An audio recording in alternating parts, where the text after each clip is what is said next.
આકાશવાણી અમદાવાદ વડોદરા પ્રાદેશિક સમાચાર સંસ્કૃતિ ભૂંડિયા વાંચે છે. સૌપ્રથમ મુખ્ય સમાચાર. ગાંધીનગરમાં ચાલી રહેલી રીઇન્વેસ્ટ મીટમાં વર્ષ 2030 સુધીમાં 32.45 લાખ કરોડના રોકાણ પ્રતિબદ્ધ થયા.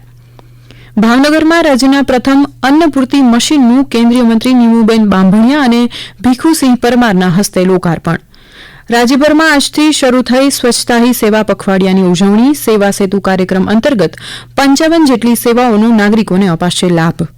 અમદાવાદ, વડોદરા અને સુરત સહિત રાજ્યભરમાં શાંતિપૂર્ણ અને તકેદારી સાથે યોજાયું ગણેશ મૂર્તિઓનું વિસર્જન. અને અંબાજીના મેળા દરમિયાન ગુજરાતીમાં પ્રથમ વખત શ્રી યંત્રસ્તુતિનું થયું લોકાર્પણ. સમાચાર વિગતવાર. કેન્દ્રીય નવીન અને પુનઃપ્રાપ્ય ઉર્જા મંત્રી પ્રહલાદ જોશીએ આજે જણાવ્યું હતું કે ગાંધીનગરમાં યોજાયેલી રિન્યુએબલ એનર્જી ઇન્વેસ્ટર મીટની ચોથી આવૃત્તિમાં રોકાણકારોએ 2030 સુધીમાં પુનઃપ્રાપ્ય ઉર્જા પ્રોજેક્ટ્સમાં કુલ 32,45,000 કરોડના રોકાણની પ્રતિબદ્ધતા વ્યક્ત કરી હતી. આજે ગાંધીનગરમાં પત્રકાર પરિષદને સંબોધતા શ્રી જોશીએ જણાવ્યું કે વિવિધ રાજ્ય સરકારો અને ખાનગી ઉત્પાદકોએ વર્ષ 2030 સુધીમાં સૌર અને પવન ઉર્જા સહિતના અક્ષય ઉર્જા ક્ષેત્રોમાં નોંધપાત્ર રોકાણ કરવાની ખાતરી આપી છે. તેમણે જણાવ્યું કે ઉર્જા ક્ષેત્રમાં તાજેતરમાં આવેલા પરિવર્તનના મોજામાં ભારત અગ્રણી રહ્યું છે અને હવે લોકોમાં પુનઃપ્રાપ્ય ઉર્જા અંગે જાગૃતિ ફેલાવવાનો સમય આવી ગયો છે. ગુજરાતમાં આ ક્ષેત્રે થઈ રહેલી કામગીરી અંગે બોલતા રાજ્યના ઉર્જામંત્રી કનુ દેસાઈએ જણાવ્યું હતું કે 100 ગીગાવોટની કામગીરી પૂર્ણ કરવામાં ગુજરાત આગળ વધી રહ્યું છે. આખા ભારતની 200 ગીગાવોટની જે રિન્યુએબલ એનર્જી થઈ છે અત્યાર સુધી એમાં ગુજરાતે 30 ગીગાવોટ કર્યું છે, એટલે કે 15% ગુજરાતે રિન્યુએબલ એનર્જી હાંસલ કરી છે. હવે પછી આપણો કમિટમેન્ટ બીજા 70 ગીગાવોટ છે. એ ગીગાવોટમાંથી 37 ગીગાવોટ આપણા કચ્છ ખાવડા ખાતે તૈયાર થઈ રહ્યું છે. આપણા ગુજરાતમાં રૂફટોપ યોજનામાં 5 લાખ ઘરો પર રૂફટોપ લાગી ગયું છે અને પીએમ સૂર્યઘર યોજનામાં ગુજરાતના 1,50,000 ઘરો છે, એટલે ઓલમોસ્ટ 50% ઘરો ગુજરાતના છે અને પીએમ સૂર્યઘરનો જે ટાર્ગેટ છે 1 કરોડનો છે. આપણને 10 લાખની પરમિશન આપી છે. 10 લાખ આપણે કરીશું, પણ આપણો ટાર્ગેટ પૂરો થશે એટલે ગુજરાતને બીજા ઘણા ટાર્ગેટ હશે. આવતીકાલે રીઇન્વેસ્ટ મીટના સમાપન સમારોહમાં ઉપરાષ્ટ્રપતિ જગદીપ ધનખડ ઉપસ્થિત રહેશે. કેન્દ્રીય મંત્રી નીમુબેન બાંભણિયા અને રાજ્યકક્ષાના મંત્રી ભીખુસિંહ પરમારે રાજ્યના પ્રથમ અન્નપૂર્તિ મશીનનું લોકાર્પણ કર્યું. આ પ્રસંગે કેન્દ્રીય મંત્રીએ જણાવ્યું કે અનાજના એટીએમ દ્વારા રાષ્ટ્રીય અન્ન સલામતી કાયદા હેઠળ સમાવિષ્ટ તમામ લાભાર્થીઓને મળવાપાત્ર ઘઉં તથા ચોખાનો જથ્થો તેમના આધાર આધારિત બાયોમેટ્રિક પદ્ધતિ દ્વારા મળી શકશે. તેમણે ઉમેર્યું કે ટેકનોલોજી સાથે સુમેળ સાધીને અન્નપૂર્તિ અનાજ એટીએમના માધ્યમથી જાહેર વિતરણ વ્યવસ્થા વધુ કાર્યક્ષમ, પારદર્શક તથા સુગમ્ય બનવા તરફ જઈ રહી છે. રાજ્યમંત્રી ભીખુસિંહ પરમારે જણાવ્યું હતું કે અન્નપૂર્તિ મશીન થકી લાભાર્થીઓને ઓછું અનાજ તથા અમુક અનાજ નહીં મળતા હોવાની ફરિયાદ દૂર થશે. આ ઉપરાંત લાભાર્થી 24 કલાકમાંથી ગમે ત્યારે જરૂરી રાશન મેળવી શકશે. 17મી સપ્ટેમ્બર પ્રધાનમંત્રી નરેન્દ્ર મોદીના જન્મદિને રાજ્યભરમાં સ્વચ્છતા હી સેવા અભિયાન, સેવા સેતુ કાર્યક્રમ અને એક પેડ માં કે નામ અંતર્ગત કાર્યક્રમ યોજાયા. ગાંધીનગરમાં એક પેડ માં કે નામ અભિયાન હેઠળ વૃક્ષારોપણ કાર્યક્રમ યોજાયો. મુખ્યમંત્રી ભૂપેન્દ્ર પટેલે સચિવાલય પરિસરમાં વૃક્ષારોપણ કર્યું તો આરોગ્યમંત્રી ઋષિકેશ પટેલે પથિકા આશ્રમ ડેપોમાં શ્રમદાન કર્યું. શિક્ષણ રાજ્યમંત્રી પ્રફુલ્લ પાનસેરિયા અમદાવાદના સાણંદ બસ સ્ટેશન ખાતે શ્રમદાન કરી સ્વચ્છતા અભિયાનમાં સહભાગી બન્યા.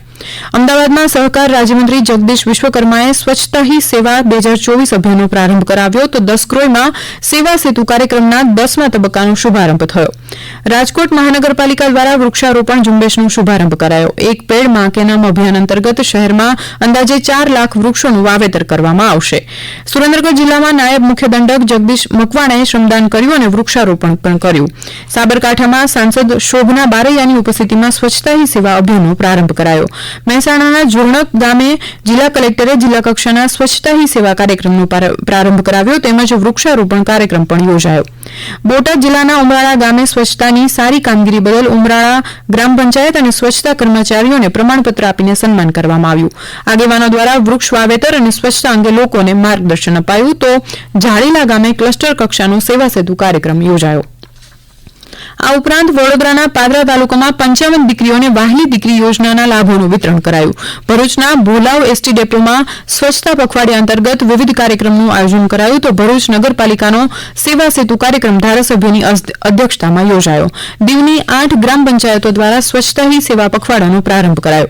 છોટાઉદેપુર જિલ્લાના નાલેજ ગામે એક પેડ માં કે નામ અંતર્ગત વૃક્ષારોપણ કાર્યક્રમ યોજાયો. બનાસકાંઠા જિલ્લાના ચીભડા ગામે ધારાસભ્યની ઉપસ્થિતિમાં વૃક્ષારોપણ થયું. વન વિભાગ દ્વારા અંદાજે 500 રોપાનું વાવેતર તેમજ 3000 રોપાનું વિતરણ કરવામાં આવ્યું. પંચમહાલ, અરવલ્લી, નવસારી, નર્મદા, જામનગર, ભાવનગરમાં અગ્રણીઓ દ્વારા શ્રમદાન અને વૃક્ષારોપણના કાર્યક્રમો યોજાયા. અમદાવાદના આકાશવાણી અને દૂરદર્શન કેન્દ્રમાં પણ સફાઈ અભિયાન યોજાયું હતું અને કર્મચારીઓ સ્વચ્છતાના શપથ લીધા હતા. આ સમાચાર આપ આકાશવાણી અમદાવાદ વડોદરા કેન્દ્ર પરથી સાંભળી રહ્યા છો, જે આપ અમારી YouTube channel AIR news Gujarat પર પણ સાંભળી શકશો. વધુ સમાચાર માટે આપ અમારા ટ્વિટર હેન્ડલ AIR_ABID ને ફોલો કરી શકશો. પ્રધાનમંત્રી નરેન્દ્ર મોદીના ત્રીજા કાર્યકાળની સરકારને શાસનના 100 દિવસ પૂર્ણ થયા છે, ત્યારે ગાંધીનગર સ્થિત પ્રદેશ ભાજપ કાર્યાલય શ્રી કમલમ ખાતે પત્રકાર પરિષદને સંબોધતા પ્રદેશ મહામંત્રી રજની પટેલે જણાવ્યું હતું કે યુવા મોરચા દ્વારા સામાજિક સંસ્થાઓ, બ્લડ બેંક અને પ્રદેશની આરોગ્ય વિભાગની ટીમોના સંકલનથી રક્તદાન શિબિર યોજાઈ રહી છે. 18મી સપ્ટેમ્બરથી 24મી સપ્ટેમ્બર સુધી શાળા અને હોસ્પિટલોના પરિસરમાં સ્વચ્છતા અભિયાન હાથ ધરવાનો કાર્યક્રમ પાર્ટી દ્વારા આપવામાં આવ્યો છે. રાષ્ટ્રીય કક્ષાએ કે રાજ્ય કક્ષાએ મેડલ પ્રાપ્ત થયા છે.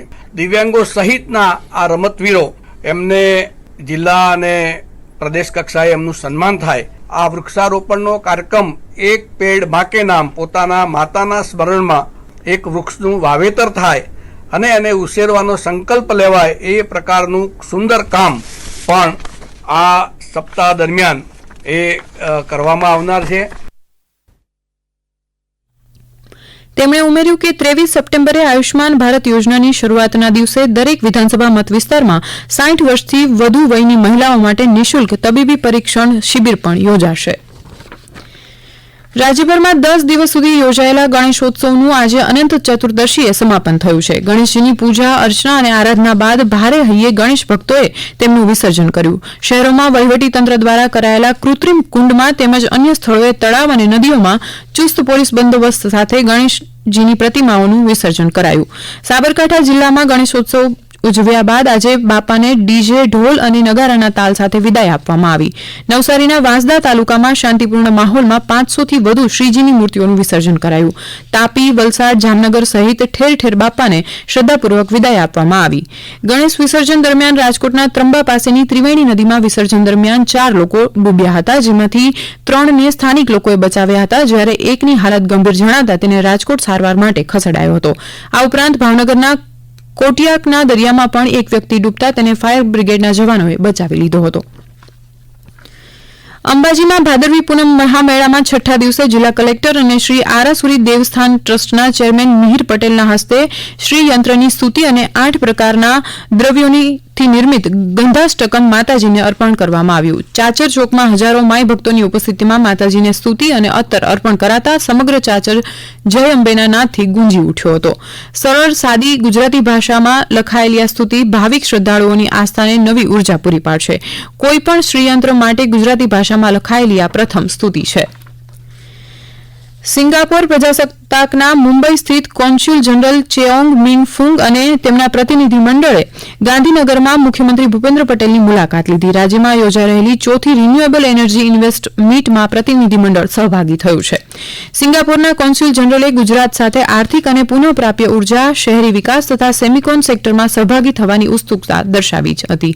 મુખ્યમંત્રી ભૂપેન્દ્ર પટેલે આ સંદર્ભમાં રોકાણ કરવા તથા સંબંધો વધુ સુદૃઢ બનાવવા પરસ્પર વાતચીતની હિમાયત કરી હતી. આ ઉપરાંત સિંગાપોર ગુજરાત વચ્ચે સિંગાપોર એરલાઇન્સની વધુ સેવાઓ વિકસાવવા અંગેની માહિતી પણ કોન્સ્યુલ જનરલે આપી હતી.